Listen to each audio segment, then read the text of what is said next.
Tunji, would you like to say hi and introduce yourself? So my name is Tunji Falana. I'm an actor and a producer, and amongst other things. And it's great to be here to have this conversation with you. Donald, would you like to introduce yourself? Yeah, sure. I'm Donald Butcher.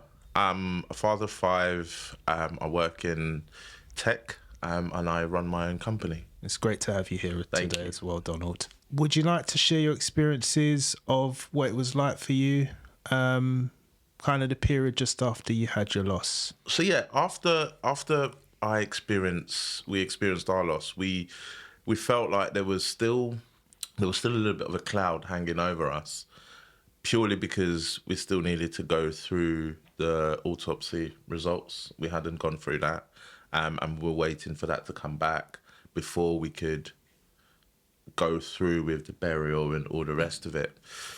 And it was a really funny time, not funny as in haha, but a really tricky time for us to navigate, because you found yourself in a position where you didn't know whether you were joyous with the rest of the family and other people you met, and when you were joyous, you found yourself kicking yourself for being happy that when something like that had occurred, and you almost felt like people didn't want to talk about it. There was this taboo around everyone you met would kind of skirt around that conversation. And it was very clear to us that we had experienced something that was far deeper than we had ever known to be. And society wasn't recognizing it. And I was just saying earlier, when an old person dies, there's almost a recognition of this person has lived a life that's full, that they've experienced things, you've created memories. But when a child and a baby dies, it's so different, and society doesn't recognize that difference. It's almost kind of, okay, move on. And that was my experience of it. And you know, when you speak to family members and you're kind of talking about this loss that you've had, you almost get people uncomfortably shifting in their chairs going, I don't know what to say. I don't know how to say. I don't know who, like, what do I say? Do I say sorry? Do I recognize that they've gone through this? Do I bring it up? Do I not bring it up? And we had a lot of people distance themselves from us as well. And I think they assumed that there will be this dark cloud in our house because of what had happened. For me personally, it drove me to wanting to take my own life away, wanting to not be here because of the pain and hurt that I felt. But no one was talking to me, telling me that this is normal. But what people were doing were kind of, you're feeling that, you just sit with that. And if you need, you get the classic, if you need anything, then, give us a call and we'll do anything we can. But what does that mean? Yeah. I don't know if that was the same for you. Well, it's from a completely different perspective, and I thank you so much for sharing that. I think is when you introduced us and said bereaved fathers. In my mind, I was like, because ours was a miscarriage, and it's our very first one, and we have 2 children now. I approach things very, very differently. I guess the way the news was relayed to us was so pish, like, these things happen. But it wasn't, those words weren't used, that, oh, these things happen. There wasn't a comfort. It was more like, okay, so that's a loss, that's a baby. It was more like, And so at the moment, I was in tears. My wife was in tears. But then as soon as I cried for a couple of minutes or seconds, it would seem, I went straight into fix-it mode. But and it's also like, I'm not saying in comparison, but kind of what you're saying is almost like no one else knew, because obviously it was early stages of pregnancy and you're encouraged not to share that you're pregnant yet. But for us, the excitement, everything leading up to it, it's almost like when you hear that you're pregnant or your family's pregnant, you start to project. You're like, oh, would it be a boy? Would it be a girl? This is what look like, who they look like, what would they do. So all those things had already built up, and and it was still the first scan. But then the first scan led to it didn't happen, and so it's almost as if, in a way, I don't think I actually knew those things happened until it happened to us, and I was interested. I was speaking to my wife about it yesterday, and she said it almost feels like it's a club that you're not a part of, a secret club that you're not a part of until it happens to you. So we didn't know that it happened to quite a few people until we spoke to some close friends, and they said, well, this happened to that, or it happened to them, or and you're like, oh, okay. So it's a bit different, but in a way, I guess it's a bereavement, acknowledging, and it's a bit different because no one knew. So no one knew how to support us or knew we were going through things. And I think personally, I'm a very, very private person. So to my detriment sometimes in a good way, but it was like no one really knew. And even the friends that knew, it was my wife that told them. But then as a father as well, the focus wasn't really on me, which I was happy. The focus was more on my wife, which is the same of how I took things. I didn't think I had the right to feel grief because it wasn't happening in my body. So I went into fixing mode. How can she be comfortable? I was still optimistic and hoping that the baby was still there, but no, the baby had gone. So I guess that was my, experience. I think just from what you're saying, from what I understand, you had the baby and lost the baby. We didn't have the baby and lost, we didn't have the baby physically, but the baby physically in the womb was there, but lost that. And I think it was just different. There wasn't a reference. We didn't have time to know whether it was a boy or a girl or to name. It felt like we were going through a thing of what could have been. Yeah. Does that make sense? Yeah, and just we had a miscarriage too. Okay. So right. It was more a case of we were this close to being stillbirthed and a miscarriage. So it was that fine line between stillbirth and miscarriage. And I think what made it even harder for us, and now I'm remembering it, is you're not allowed to get a birth certificate until it's a stillbirth, right? When it's stillborn, you get birth certificate, is recognised. So it's almost right, like you said, and it's interesting what you said about going into fix-it mode, because you start thinking, I've got 30 seconds to get myself together, get all of that emotion out, and then boom, what's next? Yeah. And it's interesting, you also said about being everyone knowing at that beginning stage of pregnancy, right? And at what point, and I did some research into, it's an old wives' tale old midwives' tale, if you tell people at the beginning stages and it doesn't, it's a bit more, but it's a joyous occasion. It's kind of like, if you fall pregnant, then you want to share it with the whole world. Yeah. And it's that 12-week period where everyone just thinks, right, okay, I'm not going to tell anyone till it's past 12 weeks because you can lose life. But at what stage, a life is a life? Do we still not recognise that, if you lose a child in that 12-week period, is it still not a child? Yeah. I guess that is definitely an interesting point. And I feel like, again, experiencing it the first time, it took a while for me to go, actually, that is a child. But as you said, because we didn't tell anyone,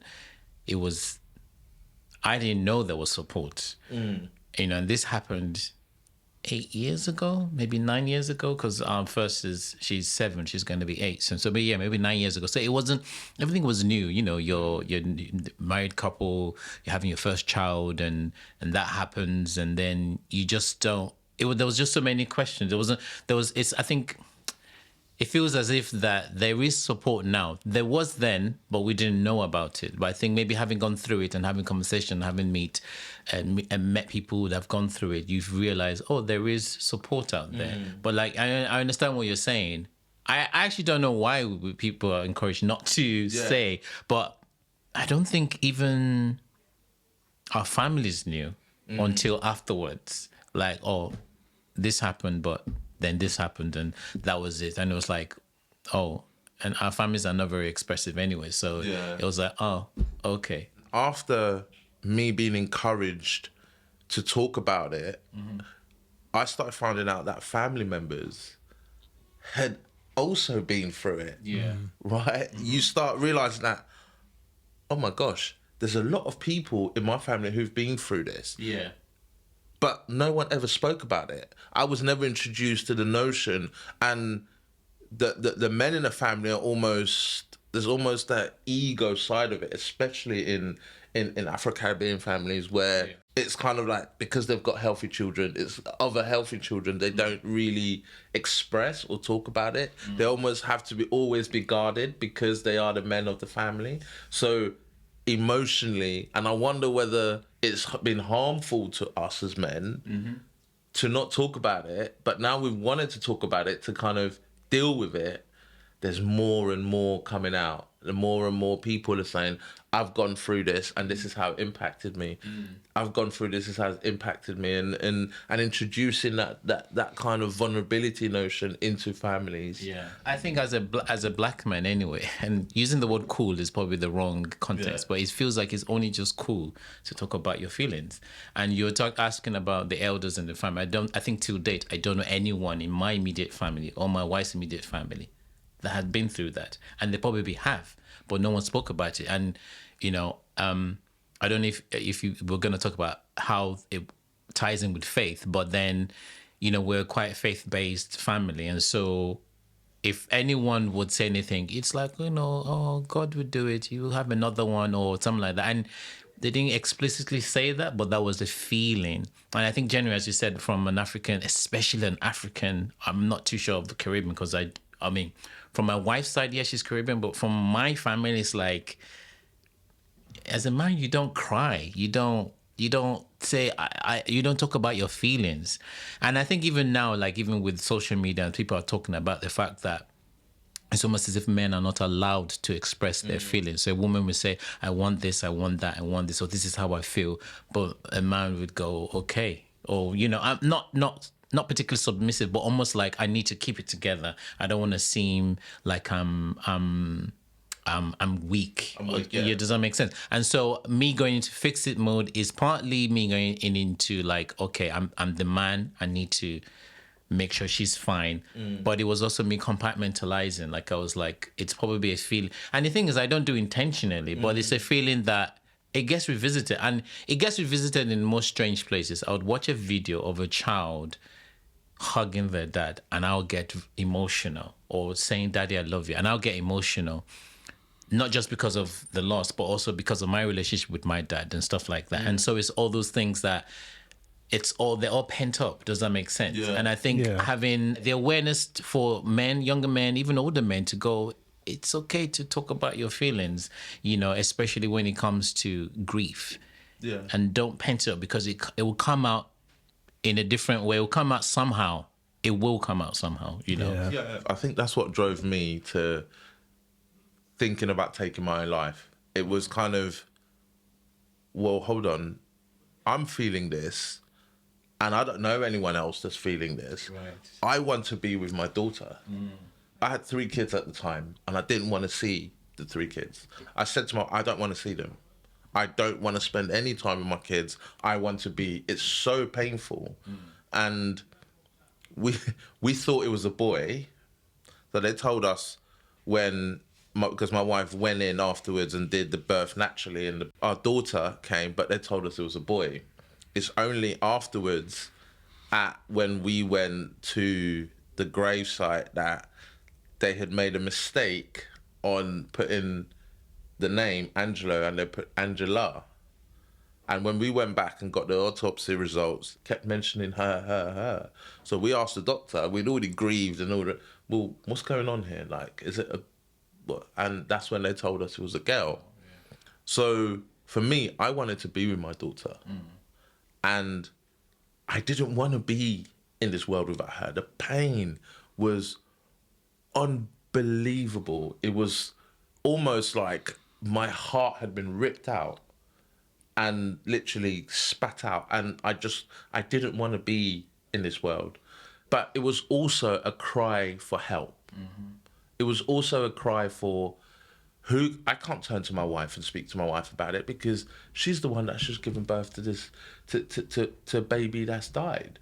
When you found yourself in that place after your loss and wanting support, where were the spaces that were open to you? Where did you go for that support and guidance? I guess for us, the first place was which was church family.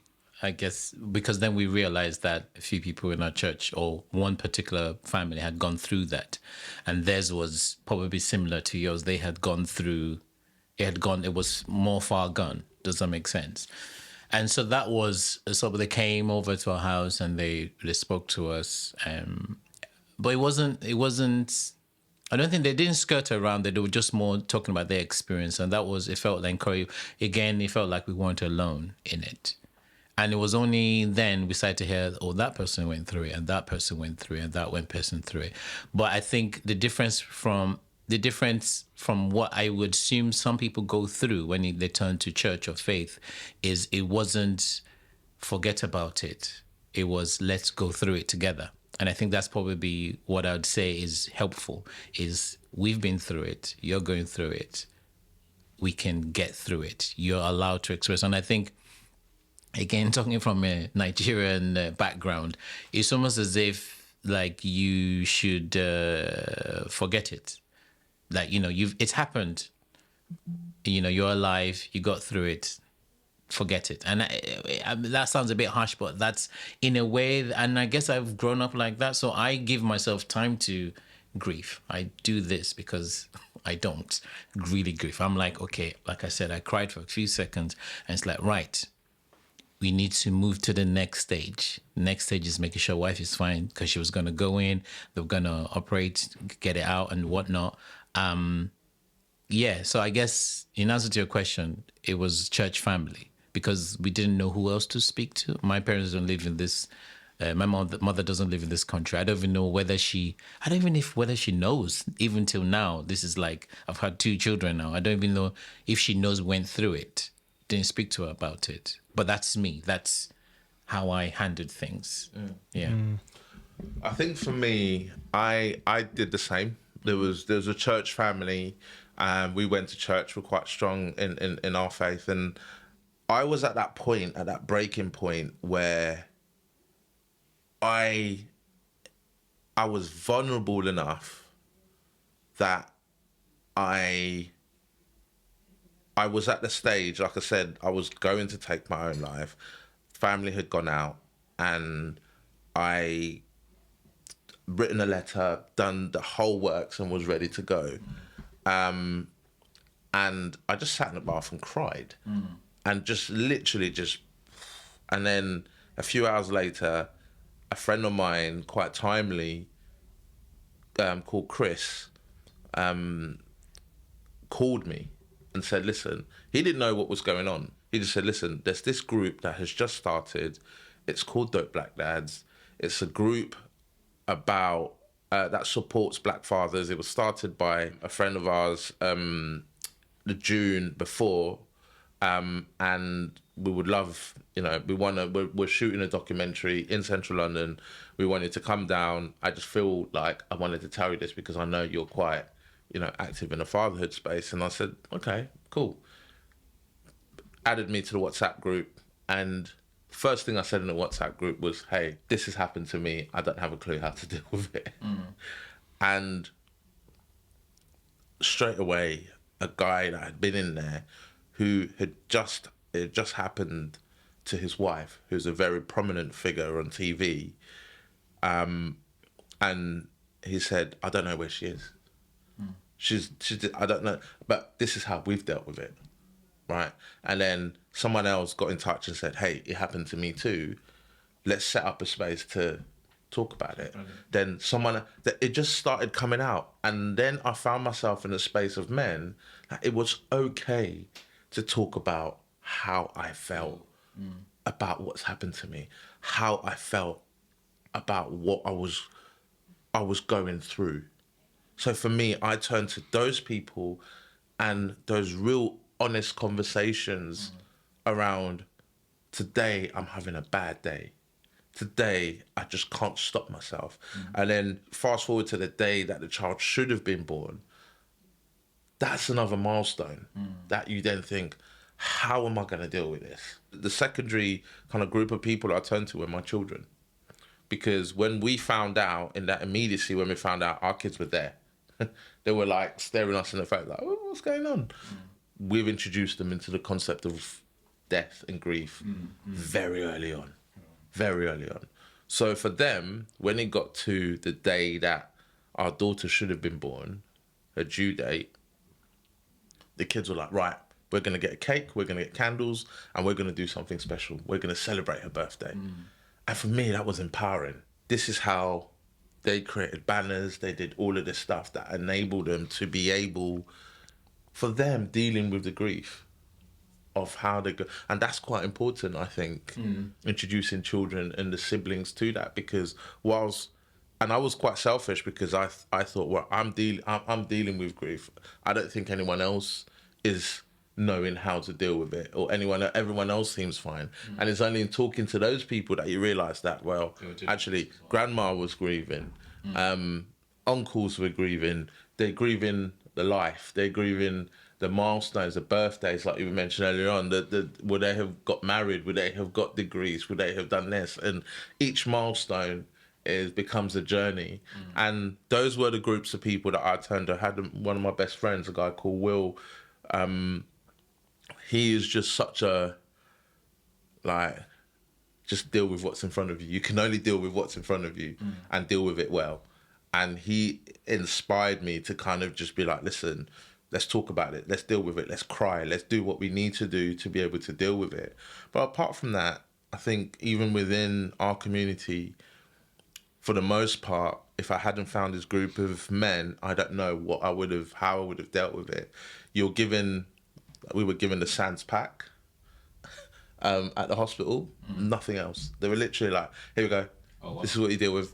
Away you go. At least you got that. Right. I mean, I don't think we had as much acknowledgement, but again, it's different stages. Yeah. I'm not saying it's an excuse, but it was different stages.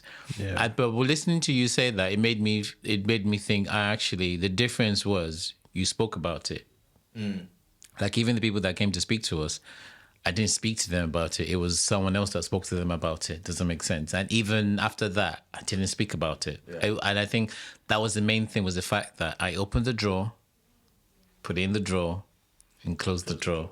And that was what I did. And that's kind of how I deal with things. And I think it's how I deal with things. I'm getting better in it. You know, I've been realizing that's how you deal with things. You try to change things. But I think it's more the fact of, there isn't time to wallow.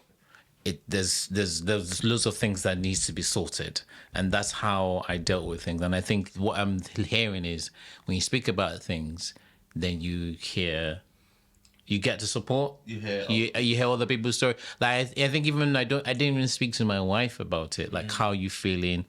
My only feeling was how you feeling was how she was feeling physically. I knew she was emotional, and I just felt that she needed her space and time to go through that. I allow everyone to be emotional. It's just, doesn't make sense. So I think that was how I dealt with things in a way. It was like, I didn't speak much about it. Yeah. You know? I'm just wondering, Tunji, as a black father, did you feel entitled to kind of talk about how you felt? Absolutely not. Absolutely not. I didn't feel entitled. One, because it didn't happen to my body. Two, because I guess it wasn't far along. I think I'd probably be more shattered if it had gone for longer, but I'd probably still deal with it the same way. I felt other people would also feel like you shouldn't feel entitled. As a matter of fact, I threw myself into work.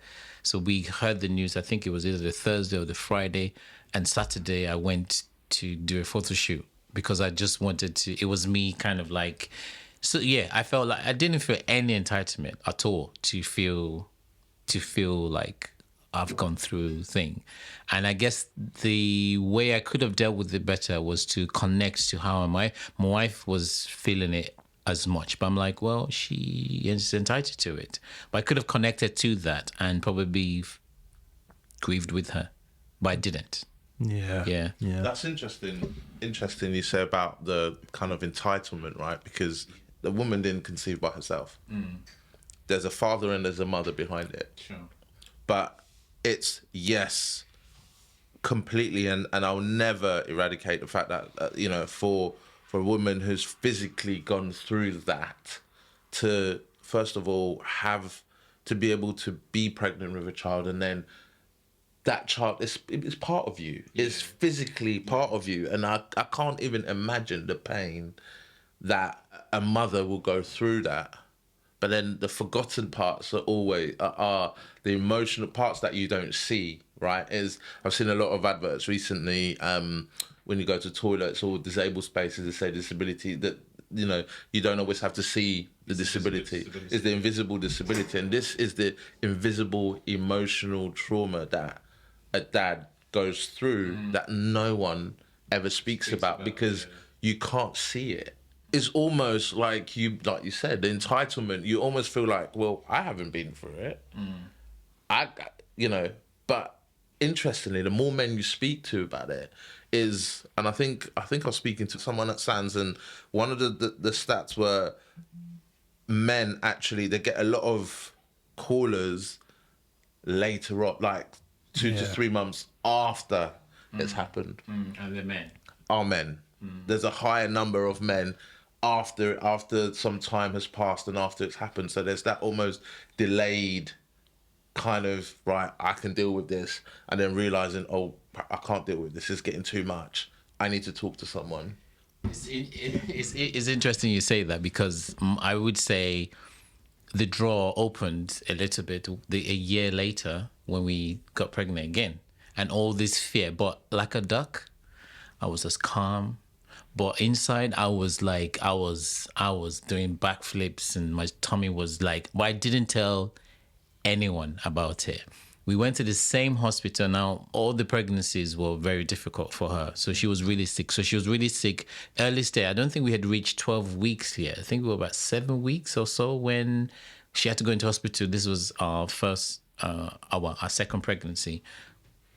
Actually, our third pregnancy, because we had 2 miscarriages. And so we saw the same lady that gave us the news very badly. And I was like, you know, there were so many things I was like kind of keeping under wraps. A black man, don't lose your cool. You can't be angry. You can't show your emotions and stuff like, oh, your wife is here. You know, there were so many things I was containing. I'm like, you know, I did, but I was fearful. I was like, but I was so on the outside, because I spoke to my wife again about it, I think a few days ago, and she was like, I would never have known. And I was like, yeah, there was loads of stuff that was going in my head. And I probably had a mini anxiety attack, but everything was internal. It was like, it was just happening inside. So it's interesting you say like months later, because a year later, I was like feeling it, like, I hope this doesn't happen again. I hope that woman doesn't tell us the bad news again. And so when they said, oh, baby's fine, you know, I was just like, okay, I can relax. Doesn't make sense. But I think I overthink, you know, some people would react to how they're feeling right now and not care of the consequences. I've already thought of the consequences of how I'm going to react. And so of the consequences of if I react. So I tend to compose myself so there isn't the consequence later. But sometimes I feel like you just have to do what you have to do in order to get it out. Like, I don't know, I hope the cupboard is empty now, but I don't know how much emotions are left in there because I, you know, put it back in, you know, try to keep it insular. Really. It's interesting that you think about the consequences. Because I do the same thing, right? Is I think about, hold on a minute, these are the various things that could happen if this happens. Yeah. And you think about all the various outcomes, and then you try and mitigate those. Yeah. Right? Rather than just be like, I'm feeling this way, I'm just going to feel. Yeah. And which is what, since we lost our daughter, that's what I've become more of. But prior to that, it was very much so, how is that person going to view me now if I suddenly start crying? If I suddenly start showing weak? And that is fortified by our parents, our in-laws, our older generation telling you, nah, you need to be a man. Act right. You need to act correct. That's society telling you, nah. You know, you've got this whole trope about a high net worth man. Like, what is that? Like, like, what do I have? Like, do I have to get it to get? What does that mean? Like, I don't need to have it together. If I want to feel, let me feel. Let me cry, because I hurt too. I cry. I am experiencing this loss. And grief, we were saying earlier on, is one of those things that it ebbs and flows throughout life. It never just goes standard line. There is no one standard way for anyone to feel about it. And everyone based on experience and time and and it will always ebb and flow. But society wants to fit you in this box that says, right, your grief has started here and it ends here. Yeah. Unfortunately, sorry to go. Unfortunately, I'm still breaking out of that mode. I'm like, you got 10 seconds to feel how you feel, and after that, there's people waiting on you to come correct as a mistake. So I know that I don't give myself time to feel things or to say, it's like if I'm angry about maybe someone said something or someone's done something, I'm like, okay, right, so I'm angry, right? I'm angry. Why am I angry? Because of what they did. All right, cool. I forgive them. You know, does it make sense? And it's like, rather than going through the emotion or telling the person you've done this and stuff like that, I'm trying to calculate everything. And I think it's the same with grieving, as you're saying, because as you're saying, I'm like, well, it happened 8 years ago. Why are you still feeling how you're feeling? But that's something that has been imprinted, you know, as in, you got to let go now, you know, and just move on. But the downside is when you move on too quickly or you don't allow yourself to feel in the moment, things come out probably at the wrong time as well and to the wrong person. It's really interesting you said 10 seconds. Yeah. And that's just a flashpoint. Yeah. What I was going to say is you often hear people saying, well, it's happened now and maybe we need to move on. Maybe we need to get back to normal. And I'm just wondering, did anyone try and hurry along your grief journeys? You know, like, it's happened now. Yeah. Maybe let's go back to work. Almost trying to shut it down so people don't have to deal with how you feel. Unfortunately, that was me. I did that to myself. Oh, wow, I did it to myself because I didn't talk to anyone. Yeah. Does that make sense? I did it to myself because that was my, like, before I got married, that was my, that was how I dealt with things. I remember failing an exam after university. In my postgrad, I failed an exam. I was in bits. I stayed at home for maybe 3 minutes, had a good cry. I was like, okay, cool, gotta move on. Gotta get to class, so I do that to myself, unfortunately. So no one, and because I'm self-employed, I could go to work and I could take as much time as I needed, but even the day after we heard the news, I was like, get to work. For me, everyone tried to hurry me along. I think at one point she was like, come on, get out of it. Like, snap out of it.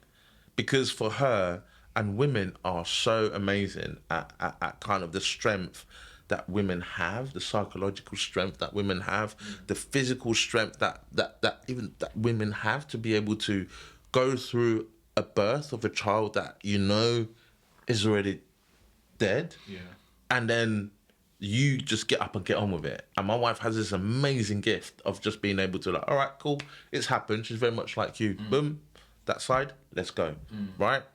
And she was like, come on, snap out of it, it's done. I'm not. And it's not till much later that when I said to her, this is what I had considered doing, that she was like, oh my days. Because she hadn't realised that, and she was trying to hurry me along. Family members were like, look, you've already got the classic of, you've already got 3 beautiful children. What more do you want? Like, come on, you've already got that. You don't need to be in that space where you...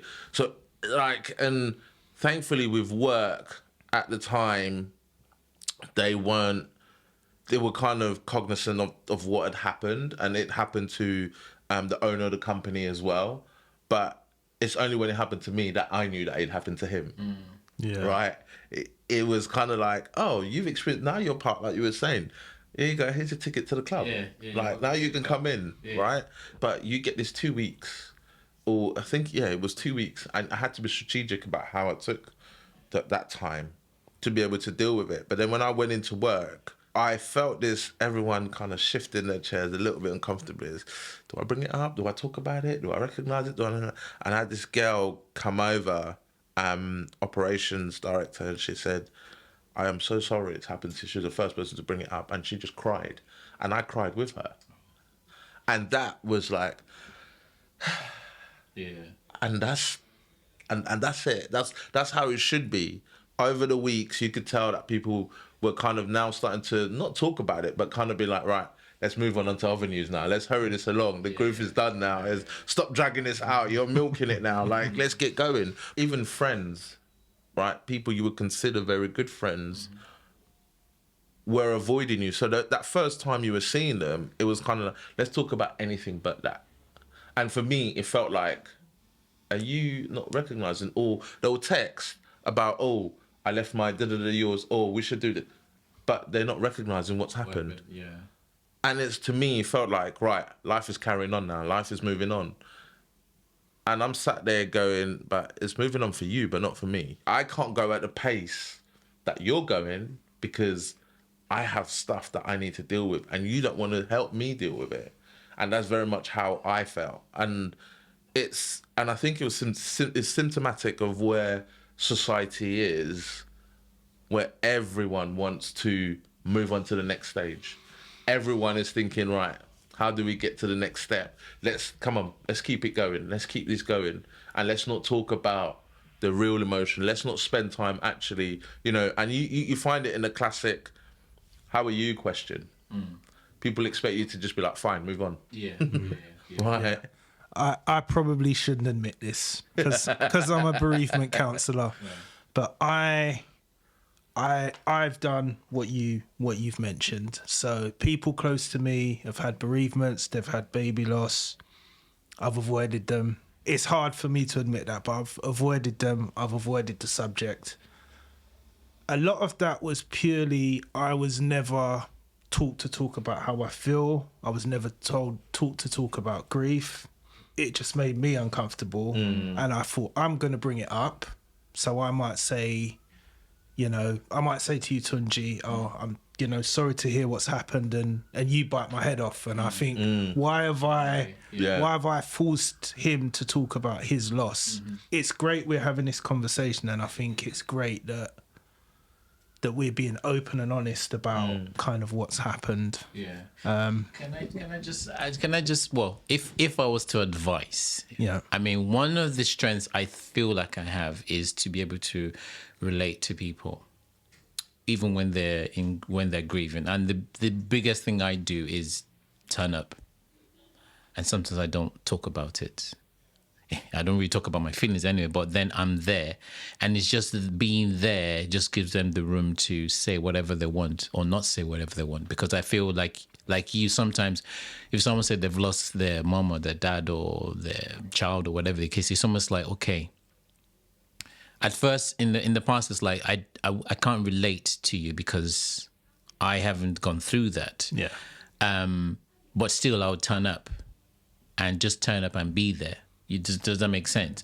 And then when I started to experience loss in the way that people have lost, I felt more empowered. And it was not like I understand how you feel. It was more like I'll turn up and be there. And if you want to talk about it, you can talk, especially men.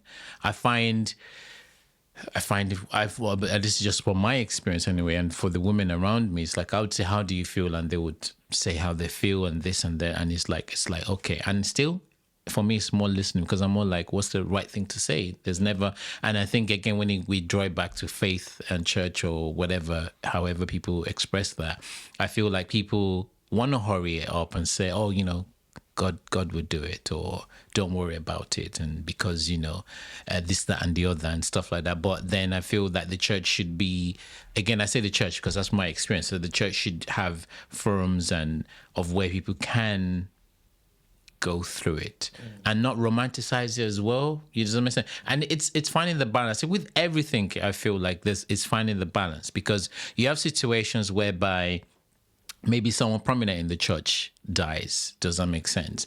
And it feels as if that's what the church are all talking about. That they say, oh, that person was this person, that leader, and, let's support this person, and blah, blah, blah. But then they forget those people who their family members want a prominent member, but have also died. And that sort of goes, so it's finding the balance of, sometimes we just don't need to talk about it. We just need to turn up. And there's sometimes, let's talk about it. And I feel that's where, as human beings, balancing is sometimes a very tricky thing to do. Does that make sense? So I'm saying that in a roundabout way to say that sometimes you might not have the right words to say because either you haven't experienced it or you just, even if you have, you just don't know what to say to them. But I think just turning up and allowing them to express whatever exists, because I think for me anyway, if people did that to me, then I'd probably be open up more. Does that make sense?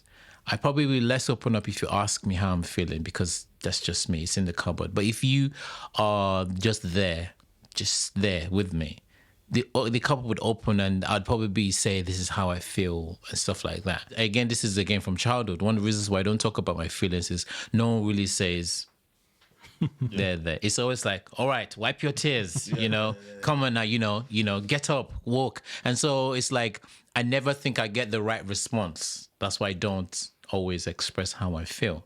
Does that make sense? But sometimes I feel it's like, if you just turn up. Yeah. It's first of all, I want to commend you, Ryan, for, as a counsellor, saying what you said, because it lets us know that we're all human. We all are human, and we all, as men, have to have that cognizance about ourselves, that this is how I behave for this particular reason, and that's ownership, right? And integrity in ourselves. So I definitely 100% commend you for that. And we've got to look at it as in, how would we want, and I often think about how I would want my children or someone to deal with my children when they're going through a grief or bereavement or something that's difficult as baby loss, if it ever happened to them. Statistically, if they have 4 friends, it may happen to one of them. But is how would I want someone to deal with, and how can I mirror that approach so that they know how to deal with it, and their friends will see that enabled and empower them to deal with it in a way that is the right way. And for me, it's kind of stopping the superficial conversations, because talk about the weather, people talk about more personal things when it has a benefit to them. Right?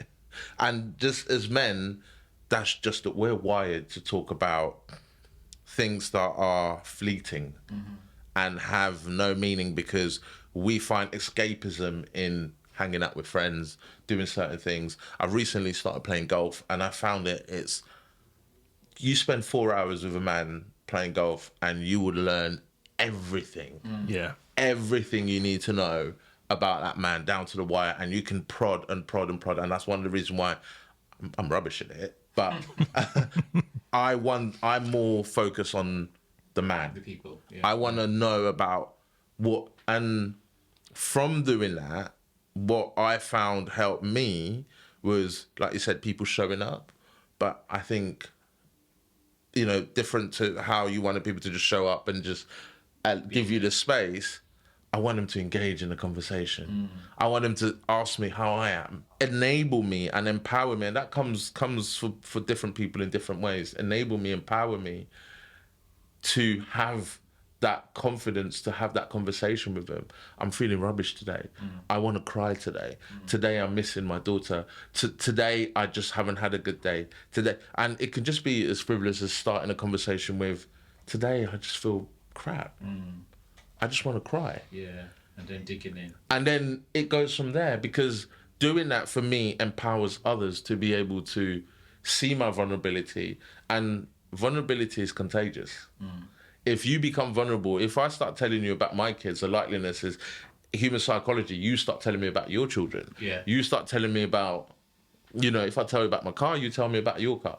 Like that kind of sharing and that kind of going back and forth. And I think society has, especially with young people, has numbed the real conversation we need to be having right? Because like we said, grief is that thing that can bond us together, that can bring us close together, that can, you think about when someone dies in a family, whether it's a child, an adult, whatever, people come together.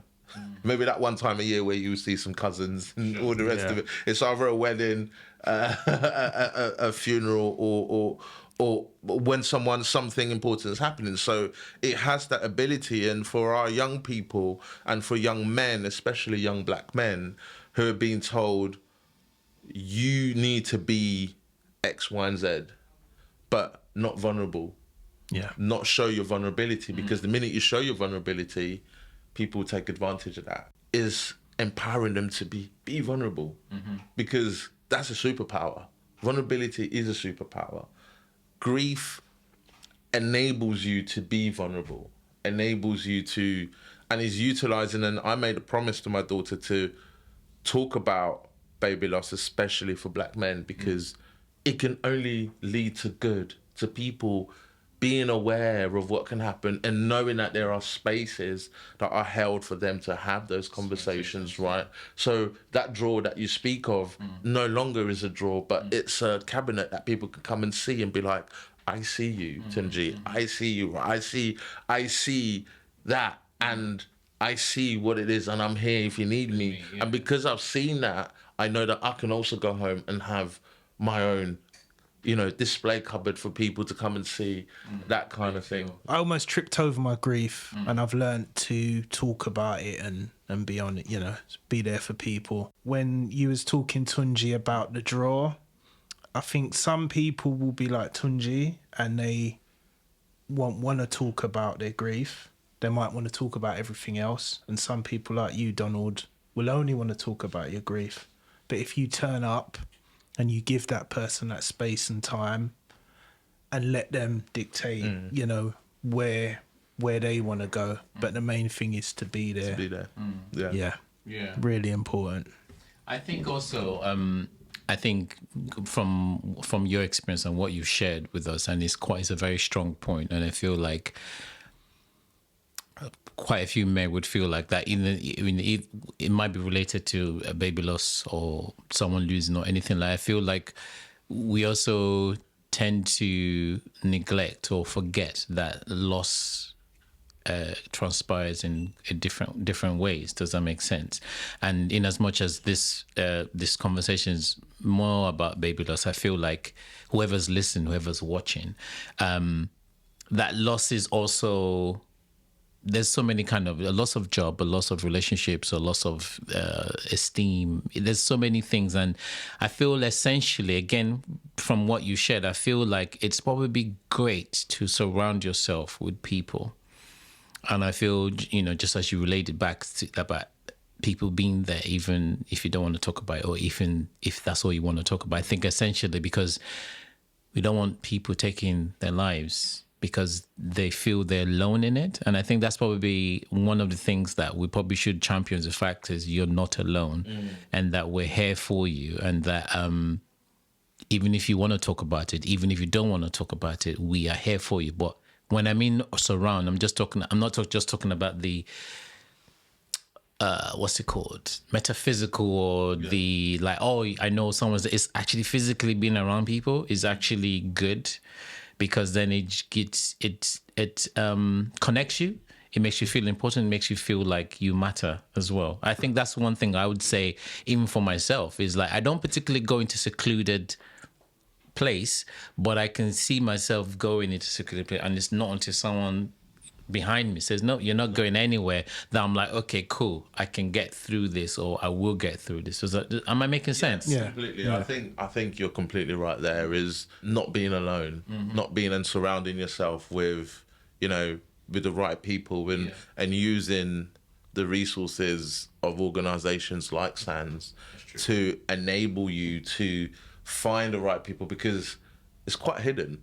Yes. Right. If it wasn't for SANS, we probably never would have met each other, right? We never would have. Yeah. So it's kind of, despite the efforts of many before us and many in this space right now, it's still quite hidden. It's still a taboo subject to have, especially around men. But like you said, the more you surround yourself with other people, the more, you know, I had this idea as you were talking of a not a grief cafe, right? We're sat not far away from one right now, but it's kind of a cafe where men can just come and sit down and just have your coffee. You just know that other men that are in that space have been through some kind of loss, and maybe that will entice men to kind of come and sit down and talk and work away, knowing that I can turn around to you at any time, to yourself, to anyone, any other man, and have that conversation.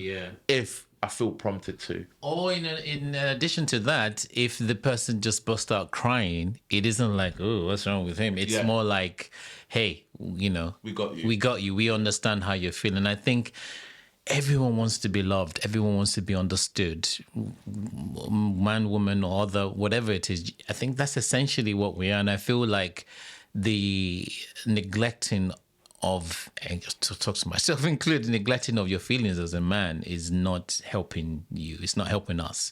It's not helping what we're passing on to the next generation. Because how I feel, how I am, which I'm obviously in the process of changing, is from past, is what has been passed down, either by not saying or by saying, you don't do that, you know, you don't cry. And so you're right. I feel like having a space where you feel you can be understood, but essentially putting yourself in that space. Yeah. Because that's the first step. Yeah. I feel. Talking about spaces, and it's great to have you both here today. It's amazing. So me and Patrice are running a monthly support group for Black bereaved families. And unfortunately, we haven't had one father attend so far. Okay. It's still in its early days, but it just goes to show. And we've had mothers there, but no fathers have come along. So I really think the cafe is an amazing idea. I might get Patrice to speak to someone about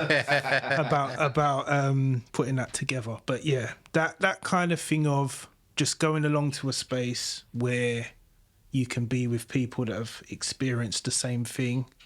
And if you want to or need to, you've got people there you can speak to. Yeah. And I think that's essential as well. It's like, because again, we're all built differently. It's almost as if men feel they can't just take the time to go and feel. It's more like I need to go and kill the tiger. I need to go and hunt. It's a hunting mentality. Again, not all men. I'm trying not to stereotype it. It's just that whole thing of, where I'm gonna go sit around and talk about feelings when I could be when I could be making a chair. Was anything like that around when you had your? Were you signposted or directed anywhere?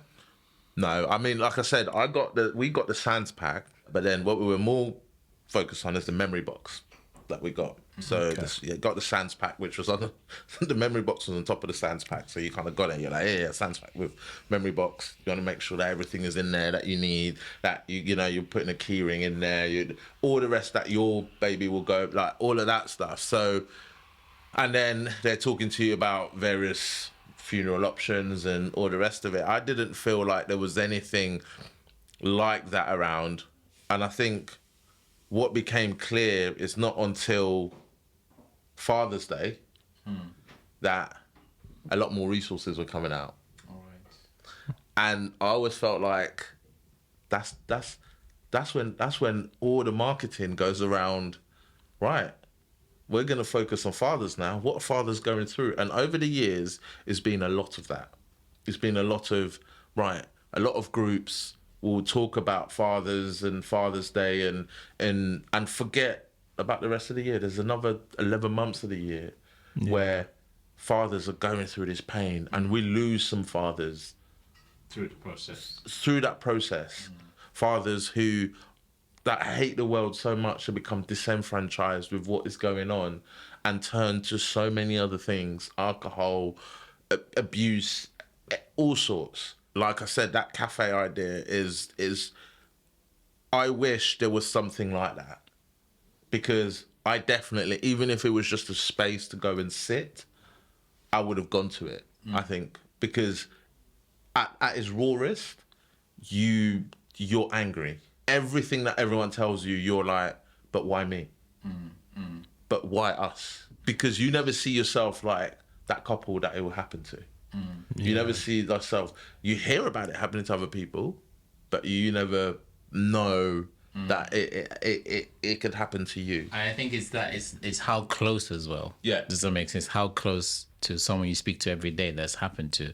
But in answer to your question, I probably didn't look for it. I didn't even know a son existed until a friend of mine, interested enough, she had a similar thing happen to her. This was before I got married. We were friends, and it happened to her. So again, me saying I didn't know it happened, I think it was just more like I didn't think it would happen rather than no. I think I had a vague idea because it happened to my friend. But I didn't even know there was a dedicated charities or groups or organizations that spoke about these things. I knew there were things for children. I knew there were things for people with domestic violence. I didn't even know that. In fact, if you check all those different organizations that help, that support groups, I would never think a man could be a victim, or does that make sense? It just wouldn't go through my head, because it's almost that thing where men are just this bulletproof, like even if it happened to them, you know, like it's when men come and say I was abused. It's like, oh, what? Like, you know, it's almost a strange thing because of what has been passed down to me. So I didn't know those things existed. Would I have gone? Probably not, because that's how I would have dealt with things. But if someone pulled me there, I'll probably turn up. It would take me trying to help someone for me to open up. Yeah. I think that's the way I'm wired. So it's almost like someone would say, these are my feelings. And I'm like, okay, here are my feelings as well. Let's work together to, you know, doesn't make sense. And that's how I am. But to, you know, even my wife says, just talk to me. And I'm like, I'm not wired to just throw how I feel out there. What's interesting is, like, what you just said made me realize that we are a community. All we go through needs a community to go through it. No. You cannot go through it alone. No. Right? And a community is a common unity in something. Yeah. Right? In grief, you like you said, here are my feelings. Okay, here's my grief too. Right? We need other people. Right? We need other people in our lives to help us, because we don't have the answers to everything. I think earlier on when you talked about your children being introduced to grief, I think that's so important, because unfortunately we're all born and it's all, you know, it's only going to end one way. So not to say we should say to children one day you're going to die, but we should introduce them to the concept of life and death. Because I learnt to deal with grief when my granddad died. So I was 14, no one in my life had ever died. It was something that happened to other people. And then when he died, I felt like I'd been hit by a truck. I had my family there. I didn't feel I could speak to them because my mum had lost her dad.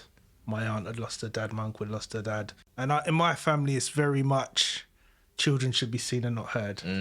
So I'm not going to jump out and say, my granddad's died. I'm upset. You know, help me. So I internalized it and I dealt with it in some unhealthy ways. So I think that learning as a child, because it's going to keep happening, is so important. We almost accidentally introduced our children to the concept of how do you as children, they've visibly seen it, and we taught them, when we got home that day, we taught them through this is what's happened. Not necessarily sitting down and going, right, you're born and you die, but it's kind of, right, sometimes this happens and this happens. Now, mummy and daddy are going to miss your sister, your brother, but it's okay because they're in a better place. Now, as Christians, we have the comfort of heaven. They're now in heaven, they're now in a good place. And I remember my son couldn't get his head around, but we buried her down and she's up. How does that make sense? We now enable our children to have those conversations with us, to see it. And I remember when I wrote a poem around Father's Day last year or the year before, around fathers who have lost children and may not be recognised in society as fathers. My kids had it on, like, literally, I think they knew the words by heart because they played it over and over and over every morning. Daddy, I'm like, okay, right. In the end, I was like, look, can we take this down? Because it was just every day, every hour, and they understood what the meaning behind it. They understood the concepts. They can repeat it. If you ask them, they'll repeat it word for word. I think they now get the concept to the point where I think just when I wrote that poem, what everyone doesn't know is I had come through, I nearly died. I was on life support twice. When I was going in the second time, my son thought I was dead. He didn't, but he was cool with it. He was like, right, cool. Like, this is what happens. Daddy will be in a better place, and all the rest of it. So for me, it's so important because it can shape who they become. It can shape how they deal with trauma. It can shape how they talk about their own feelings and how open they are with their own feelings, empowering them to do that. We have to do that for ourselves because kids will mimic what they see their others doing. I could sit here and talk to you about this all day. Unfortunately, we can't. I want to thank you both for coming today and sharing your experiences. I think this has been great, and I've really enjoyed speaking to you both and learning about your experiences. Thank you for hosting this. Yeah, thank you very much for having us. For sharing your experiences of being bereaved Black fathers. Thank you both. Hopefully we'll continue the conversation and we can look at things in more depth. In the Sands Cafe, right? I was just about to say, see you at the cafe. We'll have to speak to the powers that be and see if we can make that happen. Thank you again. Okay. Thank you. Thank you both.